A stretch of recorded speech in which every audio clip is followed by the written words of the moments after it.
मुकम्मल अंजाम तक पहुंचाना होगा, एक नई पहचान देनी होगी। हम आपके लिए ना दुनिया का हर इम्तिहान पास करने के लिए तैयार हैं। आपकी बेटी जिससे शादी करना चाहती है वो लड़का मुसलमान है। कौन है वो लड़का? बबलू। इकबाल शेख। मुझे आप इसे देख लेना कि मेरे मुसलमान हो जाने की वजह से तुम्हारा प्यार कम हो गया।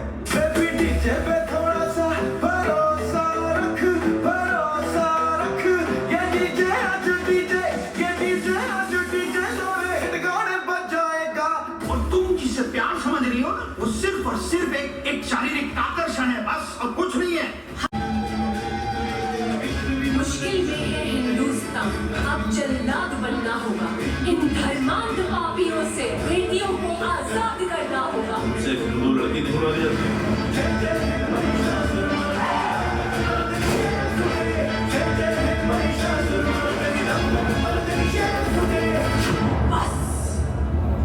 नो मोर कन्वर्शन। ये भारत की सच्चाई है जो हमारी बहन बेटी जो जिस चीज़ का शिकार होती है, जो उस दौर से गुजरती है, उसकी पीड़ा है ये किसी भी कंट्रोवर्सी या किसी से ये सिंपल ट्रायंगल लव स्टोरी है और उस लव स्टोरी में कैसे फंसती है यही उसकी जर्नी है। नहीं, लव जिहाद पर ही बना हुआ है।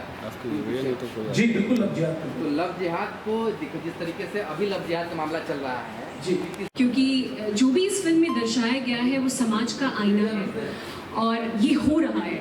सो लेट्स एक्सेप्ट इट कि ये हो रहा है, लव जिहाद हो रहा है हमारे हिंदुस्तान में। और जैसा कि एक लड़की का राइट होता है कि वो जिससे प्यार करे उससे शादी करे, लेकिन जैसा अभी सर ने भी डिस्कशन चाहिए, so that is what our movie is all about. इसीलिए लास्ट में साक्षी मिश्रा ये बात कहती हैं कि बस नो मोर कन्वर्जन। सो आप बताइए आपका क्या रोल है उसमें? जी, मेरे कैरेक्टर का नाम है देव और मैं इसमें एक हिंदू घर का लड़का है जो कि अपनी संस्कृति को, अपनी सभ्यता को अपने साथ लेके चल रहा है। कॉलेज में है, बाकी दुनिया के साथ भी चल रहा है, लेकिन अपने अपना खुद रियल नेम और फिल्म में किस किरदार में आप नमस्ते, मेरा नाम विंध्या तिवारी है और मैं फिल्म द कन्वर्जन में साक्षी मिश्रा का किरदार निभा रही हूँ। अब इस फिल्म में अपने किरदार के बारे में बताइए, बहुत ही पीछे। जी, साक्षी मिश्रा आज के ज़माने की लड़की है, बनारस की कहानी है और वो किसी से बहुत प्यार करती है, किसी पे बहुत भरोसा करती है और कैसे उसका भरोसा टूटता है, कैसे उसका प्यार जिससे वो करती है, कैसे वो सब कुछ ख़त्म होता है। और मुझे ऐसा लगता है कि जैसे कि फ्रीडम ऑफ स्पीच है, फ्रीडम ऑफ हमें कितने सारे राइट्स मिले हुए हैं, तो उसी तरीके से आप जो भी रिलीजन, जो आपका लाइफस्टाइल है, उसको अगर आप शादी के बाद भी कंटिन्यू करना चाहते हैं तो कोई फोर्सफुली जी प्यार करती है ना कि मुस्लिम किसी लड़के से प्यार करती है, आप ये बताइए। देखिए, ये जो प्यार है ये लड़की तो करती है, लेकिन वो लड़का किस तरीके से इस लड़की के साथ छल करता है वो गलत है।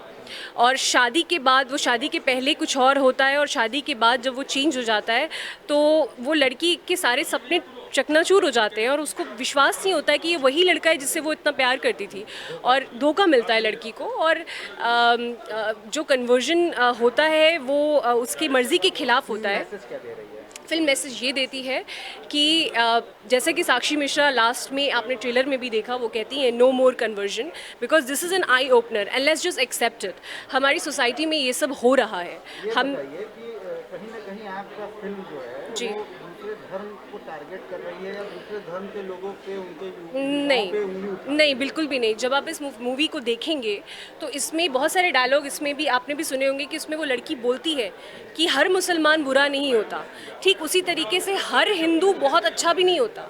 हर इंसान में बुराई और अच्छाई हम सब में एक समान है, राइट? जो लड़कियां हैं खास तौर पे हिंदू रिलीजन में आपके ब्राह्मण परिवार की लड़कियां किरदार अदा कर रही हैं, तो क्या उनको ठेस नहीं पहुंचेगी कि क्या वो इतनी इजीली किसी से कैप्चर हो जाती है, उनके ट्रैप में आ जाती है? नहीं, देखिए, उनको ठेस कैरेक्टर के ऊपर भी कोई सवाल खड़ा टारगेट किया जा रहा है। नहीं, ऐसा कोई टारगेट नहीं किया जा रहा है। वो इसलिए, मैं इसीलिए कह रही हूँ कि आप जब मूवी देखेंगे तो मूवी में कहीं भी ऐसा आपको नहीं लगेगा कि किसी को टारगेट किया जा रहा है। ये एक लड़की की बहुत सिंपल सी कहानी है, लव स्टोरी है और कहीं पे भी किसी को टारगेट नहीं किया जा रहा है। देखिए, लव जिहाद तो अगर नहीं होता तो उसके लिए जो लॉ लाया गया है, अगर नहीं होता, अगर हम अपनी आंखें बंद कर लें तो फिर नहीं होता, तो फिर लॉ है। नाम से कोई लॉ नहीं लाया गया है, लेकिन इसके बारे में बात हो रही है, राइट? धर्मों पे लागू होता है, जी जी, धर्म पे नहीं, किसी एक धर्म पे नहीं जी, कम्युनिटी पे ही टारगेट कर रही है। नहीं। उसमें मैंने ट्रेलर में आपने सुना भी होगा कि ये बात बोली है कि हर मुसलमान बुरा नहीं होता। तो जो मेरी दादी जी हैं, जो जी मेरा सवाल ये है कि क्या लव जिहाद का जी, शिकार जी। लड़कियां हो रही हैं इस जी, साजिश का? बिल्कुल बिल्कुल, और यही हमारी फिल्म दर्शाती है। जो फिल्म आप देखेंगे, ये एक सोशल अवेयरनेस मैसेज देती है ऑडियंस को, और साथ ही साथ जो समाज का आईना है उसे वो फिल्म दिखा रही है। Thank you. हेलो जी जी, मेरा नाम विनोद तिवारी है और मैं इस फिल्म का प्रोड्यूसर भी हूँ और डायरेक्टर भी हूँ।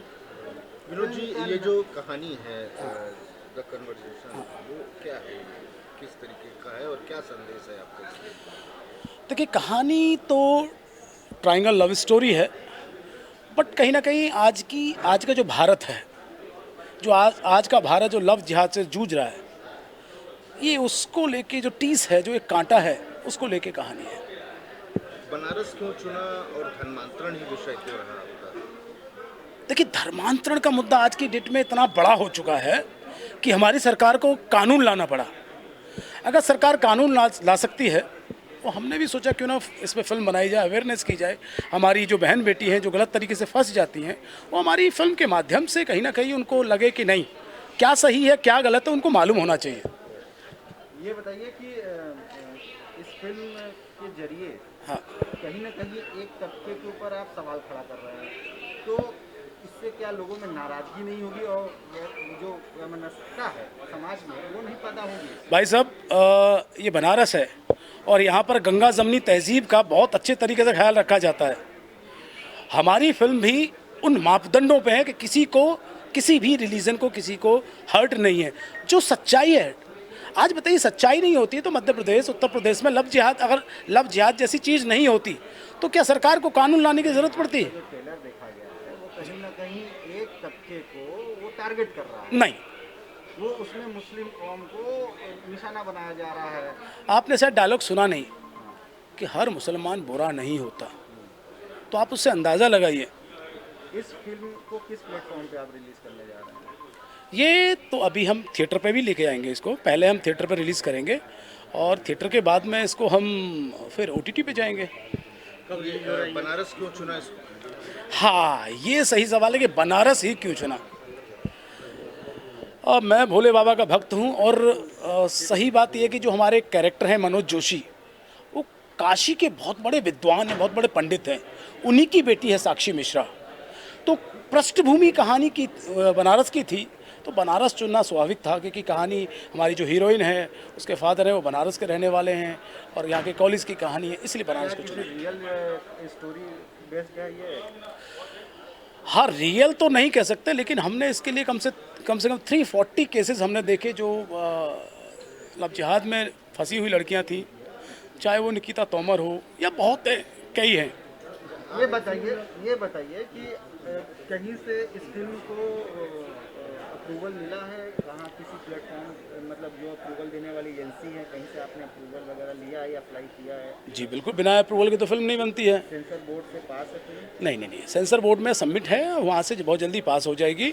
और एक संस्था है हमारी जो इम्पा, जो टाइटल क्लियर देती है, जो सब रजिस्टर्ड करती है, स्क्रिप्ट रजिस्टर्ड होती है, राइटर एसोसिएशन से स्क्रिप्ट रजिस्टर्ड होती है। तो फिल्म कब तक रिलीज हो पाएगी सभी अप्रूवल के बाद?